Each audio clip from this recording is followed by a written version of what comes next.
ख़बर है नापरकोट थाने की हद में नापरकोट भरसा नापरकोट थाने की हद लंजो लाड़ो पुलिस चौकी वट इंडस हाईवे ता 6 महीना अगु नामालूम हथियार बंधन हथा अगवा थियल ट्रक ड्राइवर सादिक लाशारी के हद की नापरकोट पुलिस रात देर से दुआरन से मुबैना मुकाबले बाद बाजियाब कराने की दावा कई है।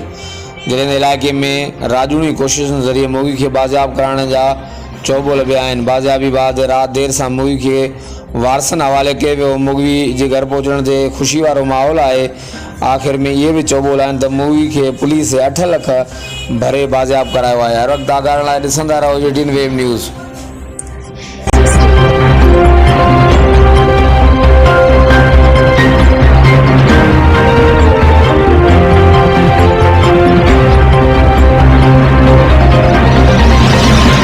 Music Studio.